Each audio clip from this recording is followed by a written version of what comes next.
Hi guys, my name's Terry. This is the intro to my YouTube channel.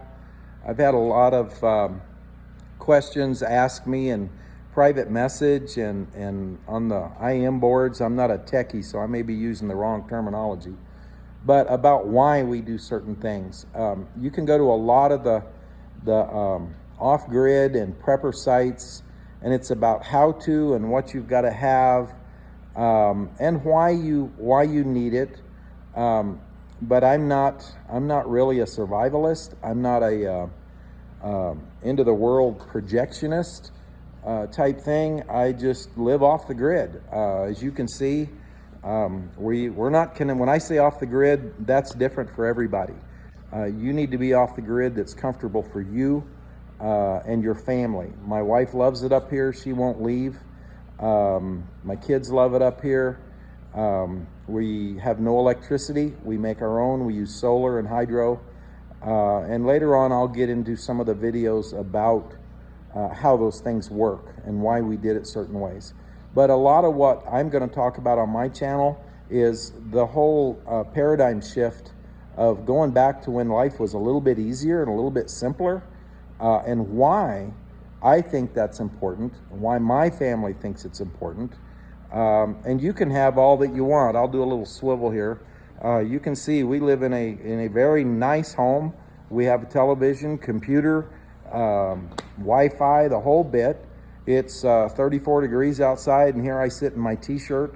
So you don't have to give up everything to live off the grid. You don't have to be at the end of the world, live in a cave kind of mentality.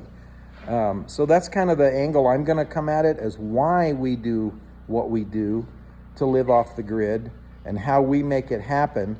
We're not independently wealthy or anything like that. There's just some simple things, and one of the things I teach my kids is how would your great-grandfather and your great-grandmother, how would they have accomplished this task? How would early man have gotten through this situation? How did the Egyptians build it?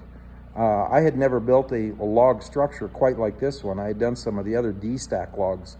But man, we got into this thing that I'm living in now, and I had to take several days off sometimes to think about how in the world am I going to do this and make it strong and make it look decent so I don't look like some dope down the road and the thing's falling down around my ears.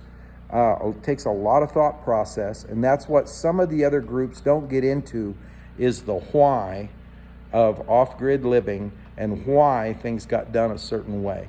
So anyway, I will upload some more videos to you later. This is an intro. Please feel free to chime in.